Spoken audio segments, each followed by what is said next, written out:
The rain in Portland didn't simply fall. It accumulated. It was a constant, variable density static that coated the floor-to-ceiling windows of my 34th floor apartment in a layer of gray abstraction.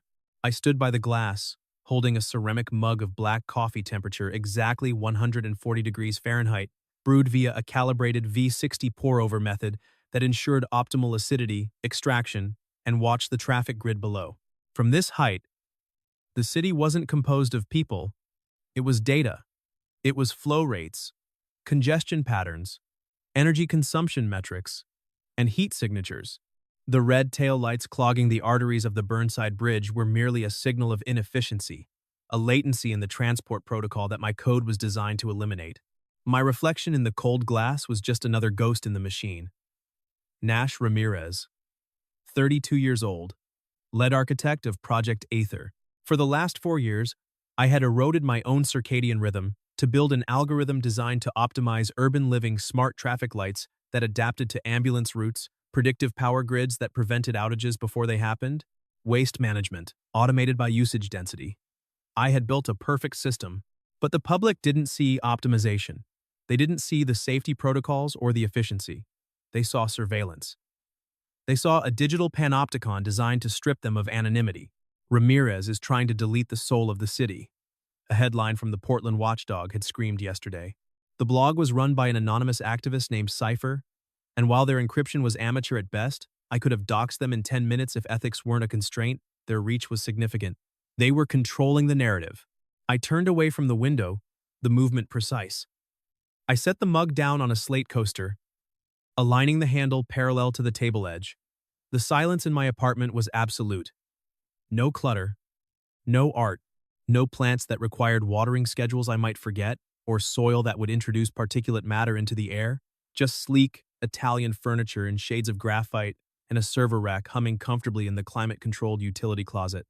I checked my smartwatch, 7:45 a.m., heart rate, 62 BPM, sleep efficiency, 84%. I had a briefing with the city council in 2 hours regarding the Phase 2 rollout. Dean Sterling, the city manager, the man who actually held the purse strings and signed the contracts, had made it clear that the optics were failing. The board believed my image was the problem. They believed that if I smiled more or looked less like a machine, the citizens would stop throwing rocks at the ether dynamics sensors.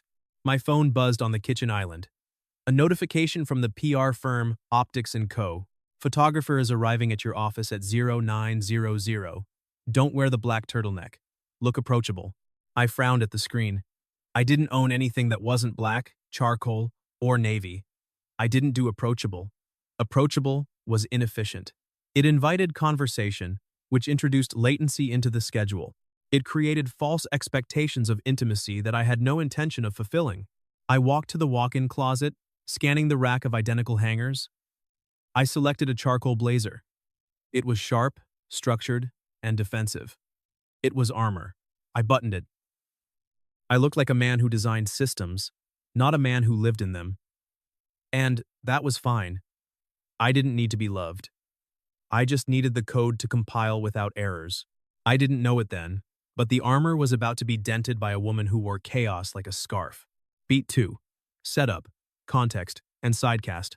The offices of Ether Dynamics were designed to intimidate. Located in the Pearl District, the building was a converted industrial warehouse wrapped in a modern glass exoskeleton. Concrete floors, exposed steel beams, and walls of glass that looked out over the Willamette River. It was a fortress of logic, kept at a constant 68 degrees to favor the hardware over the wetware. The humans.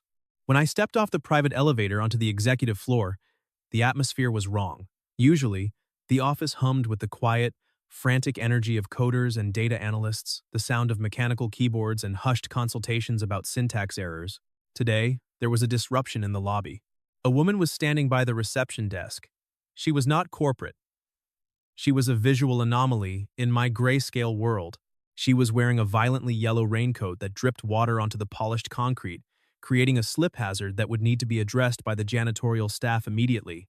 She was wrestling with a massive, wheeled Pelican case that looked heavy enough to contain a tactical missile, and she had a camera bag slung across her chest that looked like it had survived a war zone. "I'm telling you, the humidity in here is terrible for the sensors," she was saying to the receptionist, her voice raspy and textured, like a needle finding the groove on a vintage vinyl record. It's too dry. You're going to desiccate the plants. Do you have plants? You should have plants. It helps with the oxygen exchange. I approached, my footsteps silent on the sealed concrete. The humidity is regulated to 40% to maintain server integrity and prevent electrostatic discharge. Plants introduce fungal spores. She spun around. Kennedy Ross. That was the name on the dossier the PR firm had sent over. I had researched her, of course.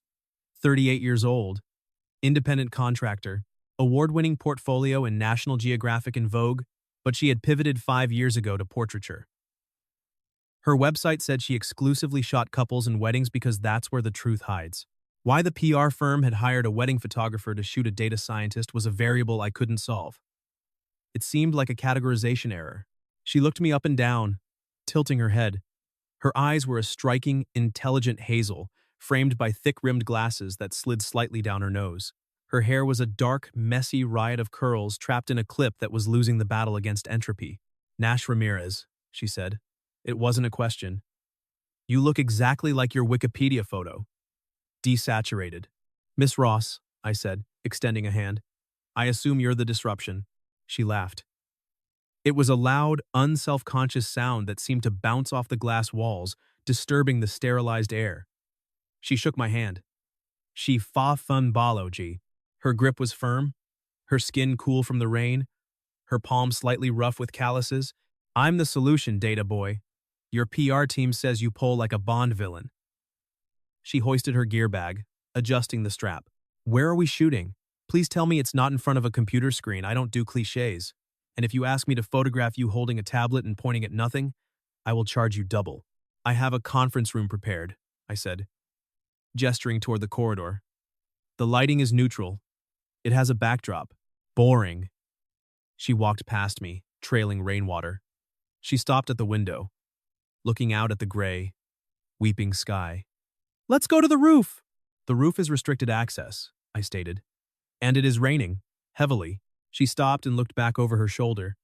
A smile played on her lips, not polite, not deferential, but challenging. Exactly. Rain is texture. Rain is Portland.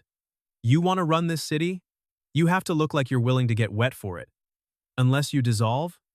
I felt a muscle in my jaw jump. She was dismantling my schedule within 2 minutes of arrival. My suit, I noted, is dry clean only. Then we'll make it quick, she winked. Come on, Ramirez. Live a little. Or at least pretend to. The city manager needs a photo that says, I care, not I calculate. I stared at her. The request was illogical. But the PR mandate was clear. Cooperate. Sterling needed this campaign to work to push the budget through the council. Fine, I said, tapping my security badge against the elevator panel. The roof. Beat 3. Inciting incident. The collision. The roof deck was a wind tunnel. The rain hit us horizontally. I stood under the overhang of the mechanical room, shivering slightly, while Kennedy Ross ran around in the downpour like a child in a puddle. She was setting up a portable strobe light, weighing the stand down with her heavy boot. She moved with a chaotic efficiency, her hands fast and sure on the equipment. She wasn't fighting the elements. She was working with them. Okay, she shouted over the wind. Step out. Near the railing. I want the bridge in the background. I want the grid behind you. I stepped out. The water soaked my hair instantly. My charcoal blazer became a heavy, wet blanket. I crossed my arms, locking my jaw against the cold. Uncross the arms, she yelled. You look like you're guarding a bank vault. I am guarding a city's infrastructure, I shouted back. Same difference to you, I bet. Drop the hands. Look at the camera. No, don't glare at it. It's not an error message. I tried to relax. I failed.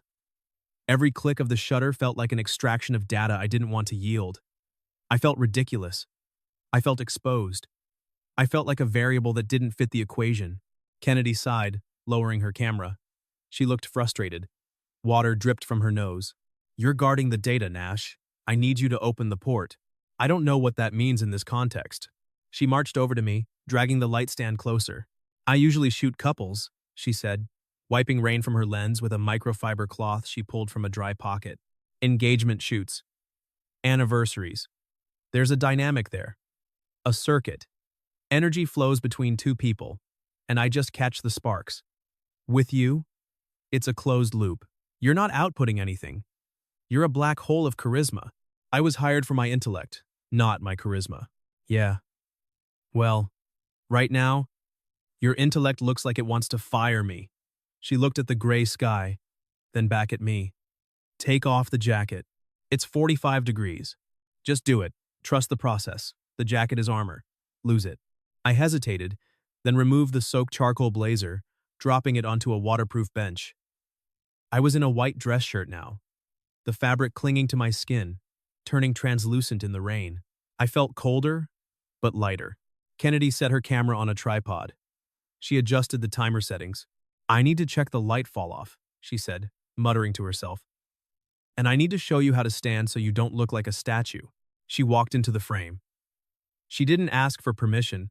She just stepped into my personal space. The scent of rain, damp wool, and something warmer vanilla maybe hit me. She stood next to me, her shoulder brushing against my wet arm. Turn toward me, she instructed. I turned. She was shorter than me. I had to look down. Her hair was plastered to her forehead, but her eyes were bright, alive, amused. The photographer said, "I only shoot couples," she murmured, a playful glint in her eyes. So, pose with me. Pretend I'm someone you actually like. Pretend I'm a really efficient algorithm. I don't dislike you, I said automatically. You are efficient. For a chaotic element, high praise from the architect. She reached out and took my hand. The contact was electric. Not sexual, not yet, but shocking. Her hand was warm, grounding. My hand was smooth, cold. It was like plugging a live wire into a dormant circuit. Relax your shoulder, she whispered. She placed her other hand on my forearm, her thumb pressing gently into the tense muscle.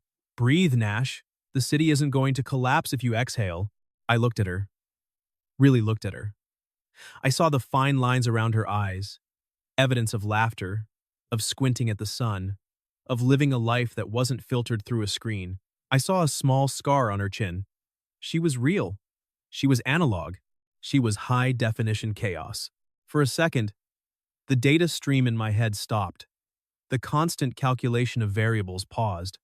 There was just the weight of her hand and the sound of the rain against the concrete. The noise of my own brain went quiet. Click. The shutter fired. She pulled away instantly, the moment breaking. She jogged back to the camera to check the screen, shielding it with her hand. I stood there in the rain, my hand still tingling where she had touched it. I felt a phantom warmth, a ghost signature on my skin. Oh, she said softly, looking at the display. Is the lighting correct? I asked, walking over. She turned the screen toward me. The image was black and white. In it, I wasn't the cold architect of the surveillance state. I was looking down at her with an expression I didn't recognize, something soft, almost desperate. My guard was down, and she was looking up at me, smiling, an anchor in the storm. It looked like a movie poster for a film about people who found each other at the end of the world. The lighting is perfect, she said. Her voice was quiet. But we can't use this. Why not? Because, she said, looking me in the eye, it looks like you're in love with me. And that's definitely off-brand. Beat 4. First obstacle. The resistance. The photo sat on the memory card like a radioactive isotope. The next day, I was back to being the urban strategist. I had meetings with the zoning commission. I had code to review. I had to optimize the garbage collection routes for District 9, but I kept thinking about the silence in my head when she touched my arm. I found myself staring at the empty space on the wall of my office, wondering what a print of that photo would look like there. Kennedy returned to the office 2 days later to edit. I had set her up in a small conference room with a high-resolution monitor and a pot of coffee, brewed correctly. I walked in at noon. She was eating a turkey sandwich with one hand and using a stylus with the other. The PR team wants the headshots by Friday, I said, standing in the doorway. They'll have them, she said, not looking up. I'm retouching the bags under your eyes. You don't sleep, do you? Your cortisol levels must be through the roof. Sleep is a maintenance cycle. I get enough. She spun her chair around. She looked tired, too. Her hair was in a bun, secured by a pencil. We need to talk about the test shot, she said. The one with you? Yes. I deleted it from the main batch. The PR firm doesn't need to see it. It sends the wrong message. It confuses the narrative. I'd like a copy, I said.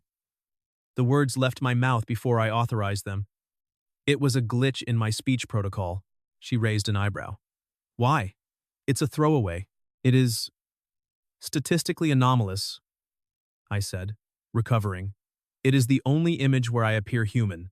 I wish to analyze the variables. Posture. Eye contact. Lighting. She stared at me for a long moment, studying me like a lens. Then she laughed. You want to analyze the variables of looking human? God, you are a piece of work, Ramirez. She tapped a few keys. Sent. Don't post it. It ruins my street cred to be seen with a corporate suit, and it ruins my reputation to be seen with a chaotic element, I countered. Touché. That afternoon, the watchdog struck again. My phone alerted me to a new post. The Portland watchdog had released a video on social media, a deep fake, poorly rendered but effective, showing me supposedly discussing selling citizen biometric data to advertisers. They are just cattle, the fake Nash said on the screen. We track them, we sell them. The public outcry was immediate. A protest was organized outside Aether Dynamics within the hour. I watched the crowd from my 34th floor window. They held signs. Stop the data theft. No smart city. Ramirez is watching. My heart rate monitor spiked to 110 BPM. I wasn't afraid of the people. I was afraid of the misunderstanding.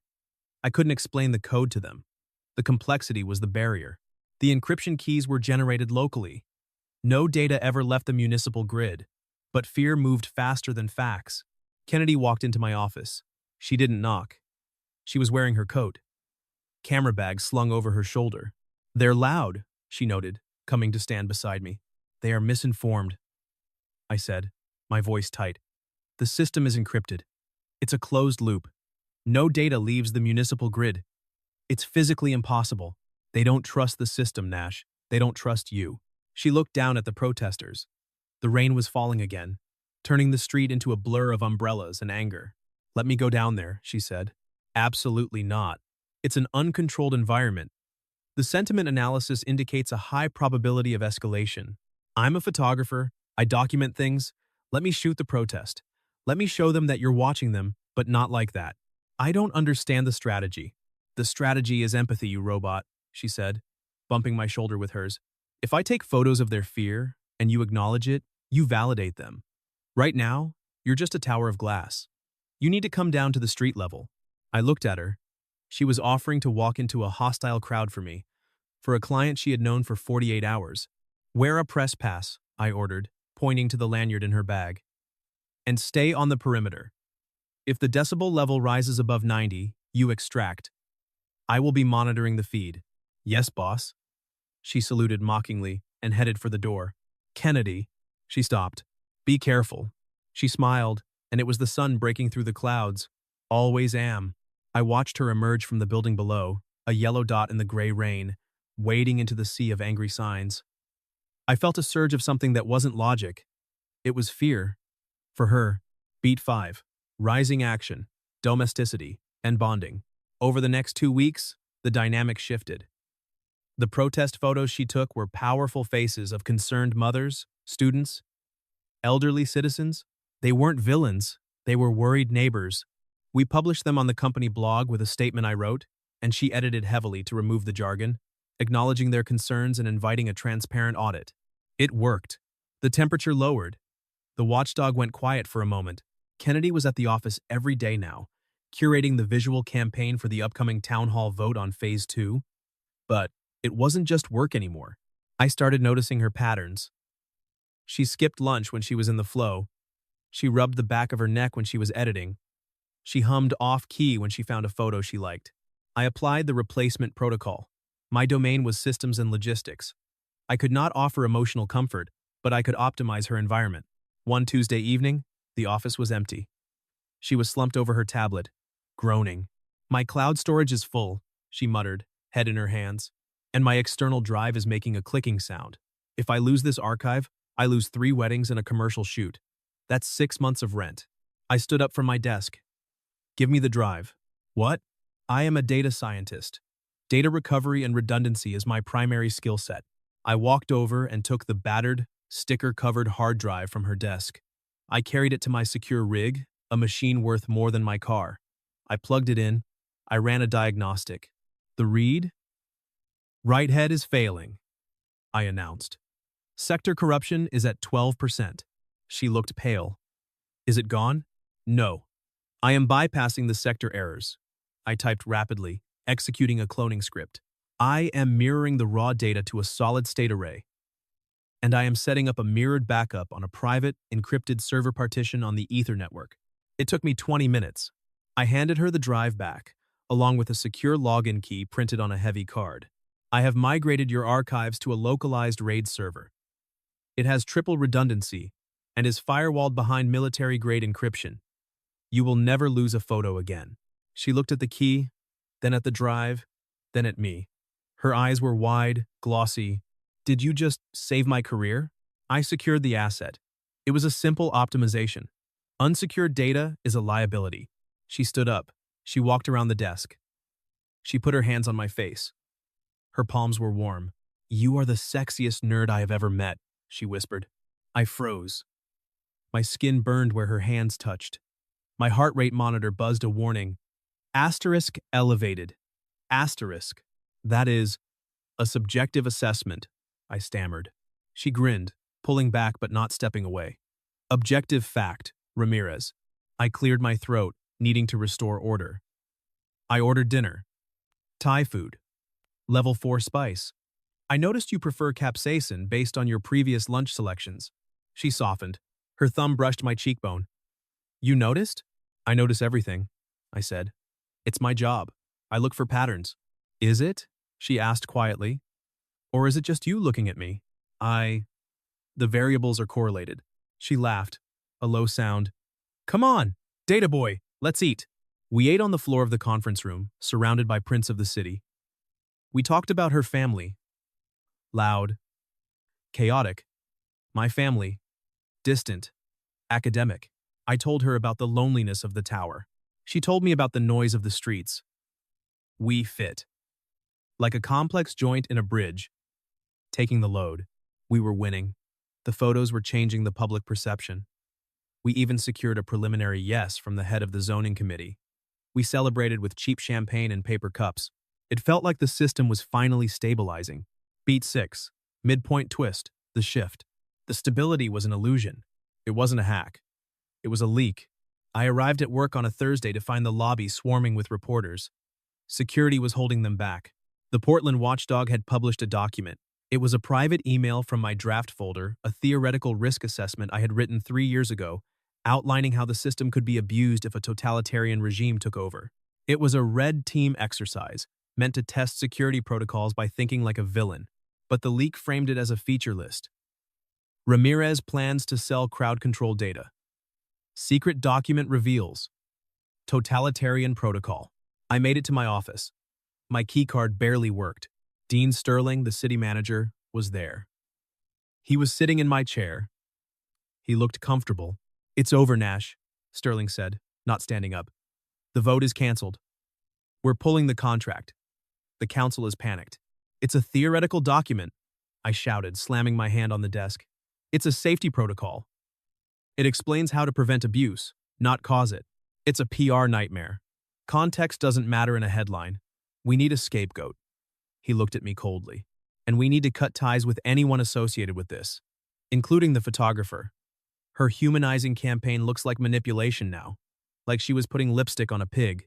Leave her out of this, I said, my voice dropping to a dangerous register. She is a contractor. She knew nothing. She's fired, Nash. You're suspended pending a full federal investigation.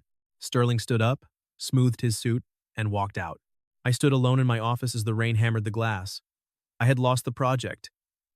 I was losing my reputation. I was radioactive. Kennedy burst in a minute later. She was wet from the rain, her hair wild. I saw the news, she said, breathless. It's bullshit. Tell me it's bullshit.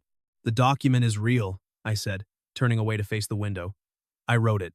As a stress test, I read the footnote on the second page. The public won't read the footnote. It's over. So we fight it. We explain it. There is no we, Kennedy. You're fired. Sterling cut the contract. She flinched. So that's it? You're just going to let them roll over you? I am a liability, I said, the unworthiness complex seizing my chest like a vice. I build machines, Kennedy. Maybe they're right. Maybe I don't understand people enough to protect them. Maybe I am the villain. I walked to my computer. I pulled up the photo, the one of us in the rain, on my screen. Look at this, I said bitterly. It's a lie. I'm not that man. I'm just the code. I'm just the surveillance state. She walked over and hit the power button on the monitor, plunging the room into gray twilight. Stop it, she ordered. She grabbed my hand, the same electric touch, but fierce now. You aren't the code. You're the guy who fixed my hard drive because you didn't want me to lose my memories. You're the guy who remembers I like spicy food. You are the most human person I know, you idiot. She stepped closer. And I'm not leaving. You have to. If you stay, the mob will come for you too. Your reputation is built on authenticity. If you stand with Big Brother, you lose everything. Let them come, she said. I shoot weddings. I've dealt with angry mothers-in-law and drunk grooms. I can handle a blog. She squeezed my hand. We need a counter-move, a big one. I pulled my hand away. I couldn't let her do this. I had to protect her. The only way to protect the asset was to isolate it. Get out, Kennedy, I said, my voice cold and flat. I have work to do, and I work alone. She stared at me, hurt flashing in her eyes. Then she hardened. Fine, be a martyr. See how efficient that is. She turned and left. The silence she left behind was louder than the storm. Beat 7. Second obstacle, internal or external. The fallout was severe. My accounts were frozen pending the audit. The protesters were camped in the lobby. I was a prisoner in my own tower. I stayed in my apartment for 3 days. I didn't turn on the lights. I lived on cold coffee and self-loathing. I ran simulations on how the leak happened. It had to be internal, someone with admin access. I tried to push Kennedy away. I blocked her number. I didn't want to drag her down with me. I was the sinking ship. She was the lifeboat. Logic dictated separation. Then, on the third night, I saw her. On the local news, she was standing on the steps of City Hall, surrounded by reporters. She wasn't holding a camera. She was holding a microphone. Nash Ramirez isn't a villain, she was saying, her voice shaking but loud. And I have proof. I'm releasing the full archive of his work. Not the data, the moments. She was going rogue. She was putting her reputation on the line for a suspended data scientist. I grabbed my coat. I checked my phone. The town hall meeting was tonight. Sterling was going to announce the cancellation of Project Ether and the indictment of its architect. I had to stop her. Or stand with her. I realized then that my calculation had been wrong. Isolation wasn't safety. Connection was safety. I grabbed my tablet. I accessed the root directory. Years ago, when I built the municipal presentation layer, I had hard-coded a maintenance override into the projection drivers for emergencies. It was a backdoor, designed for system reboots. Tonight, it would be a megaphone. I ran a new script. Beat 8. Climax. Active choice. I arrived at the town hall meeting just as it was descending into chaos. The room was packed. People were shouting. Kennedy was at the front, trying to project images onto the screen, but the council was trying to shut her down. Security guards were moving toward her. Miss Ross, this is unauthorized, Sterling shouted into his mic. Remove her. I walked down the center aisle. My charcoal suit was wet from the rain. I didn't care. Let her speak, I projected my voice. It wasn't the voice of a scientist. It was the voice of a man defending his territory. The room went quiet. Ramirez, someone hissed. The spy. I stepped up to the podium, placing myself between Kennedy and the security guards. I looked at Sterling. He looked smug. I activated my tablet. I am initiating an emergency override, I said quietly to Kennedy. The screen behind Sterling flickered. The official city council logo vanished. You want the truth? I said to the room. You want to know if I'm watching you? Yes, I am. Gasps. Angry murmurs. I watch the traffic patterns so you get home to your families 10 minutes faster, I said, pacing the stage. I watch the energy grid so your heat doesn't fail in the winter when the ice storms hit. I watch the data because I care about the outcome. The outcome is you. I turned to Kennedy. Show them. She nodded, tears in her eyes, and hit a key on her laptop. The screen behind us lit up. It wasn't charts. It wasn't graphs. It wasn't code. It was the viral photo series. Kennedy had curated hundreds of candid shots she'd taken of me over the last 8 weeks. Me fixing the coffee machine for the intern. Me holding the door for the janitor and asking about his kids. Me looking at the city model late at night, rubbing my temples, looking not with hunger, but with worry. Me asleep on the couch in the conference room, vulnerable. And then, the final photo. The couple shot from the roof. Me, looking at Kennedy like she was the only variable that mattered. Like I was drowning and she was oxygen. The crowd stared. The silence was heavy. He doesn't see numbers, Kennedy said into the mic, her voice fierce. He sees protection. That's what this project is. It's a shield. I looked at her. In front of 500 people, I made my choice. I turned my back on the council and faced her. I calculated the probability of failure today at 98%, I said, my voice low, for her ears only. And, she challenged, eyes shining, and I didn't factor in the Kennedy variable. I reached out and took her hand. In public, in front of the cameras, I'm resigning from the city contract, I announced to the room. But I'm keeping the data safe, and I'm keeping the photographer. I turned to Sterling. And regarding the leak, I said, holding up my tablet, while I was waiting for this meeting to start, I ran a trace on the IP signature that uploaded the draft. It didn't come from my office. It came from a secure terminal in the city manager's procurement office. Sterling stood up, pale. That's a lie. You hacked the system. I didn't hack it, I said calmly. I just read the maintenance logs. You logged in at 11:42 p.m. on Tuesday. You leaked the document to kill the project so you could award the contract to a rival firm. I have the emails right here. Sterling froze. The cameras turned to him. It's metadata, I said. Metadata doesn't lie. Beat 9. Falling action. Aftermath. The resignation stunned the room, but the photos and the evidence against Sterling stunned the internet. By evening, the couple shot was trending. Number, the architect and the artist. We sat in my apartment. The rain was still falling, but it felt different. Cleansing. The city lights below twinkled. No longer data points, but homes. You resigned, she said, sitting on my Italian sofa, still wearing her yellow coat. I retain the intellectual property, I corrected. I'll privatize the firm. We'll consult. On our terms. Ethical data only. I walked over to the server closet and pulled a drive. Sterling will be indicted by morning. The watchdog has already issued a retraction. Kennedy laughed, a sound of pure relief.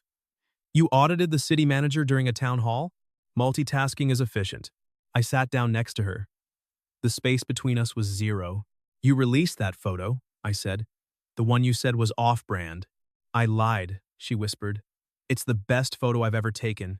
It's the only one that shows the real you. I looked at her. The unworthiness complex was still there, a background hum, but her presence was louder. I don't know how to do this, I admitted. Relationships. They are messy. High variance. Unpredictable outcomes. Good, she said, leaning her head on my shoulder. I love a mess. She turned her face to mine. Kiss me, Nash. Stop calculating and just execute. I leaned in. I didn't pull away. I met her halfway. The kiss wasn't efficient. It was chaotic, wet with rain and relief, and absolutely perfect. It was a system update I hadn't known I needed. Beat 10. Resolution and final surprise. 2 months later, Kennedy's studio in the Pearl District was buzzing. It was her gallery opening. The theme, structure and soul. The walls were lined with black and white prints of the city infrastructure juxtaposed with human moments. A bridge cable next to holding hands, a server rack next to a heartbeat monitor, and in the center, the photo of us on the roof. I stood in the corner, wearing a black turtleneck. She let me keep that one, though she insisted on better fabrics. I was holding a glass of champagne. Kennedy walked over, looking radiant in a dress that shimmered like fiber optics. The reviews are good, she said. They say the urban strategist has a heart. The strategist has a partner, I corrected. I handed her a small box. What's this? A new lens? Open it. Inside was a key card. Access to the penthouse, I said. And I reorganized your studio. I built a custom shelving system for your gear. Labeled, color-coded, humidity-controlled, optimized flow. She laughed, tearing up. You organized my chaos? I made space for it, I said. So you can make more. She grabbed my lapels and pulled me down for a kiss. A flash went off nearby, a guest taking a photo. Let them look, I thought. The data was conclusive. We were a solid system. The end. Closing thoughts. System update log V10. Status. Stable. Patch notes. I used to believe that perfection was the absence of error. I was wrong. Perfection is the resilience to withstand the error. Vulnerability is not a bug. It is the primary interface for connection. Known issues, still overthinking the variables. But the partner support is optimal. Action item. If you found value in this dataset, please like and subscribe for future updates.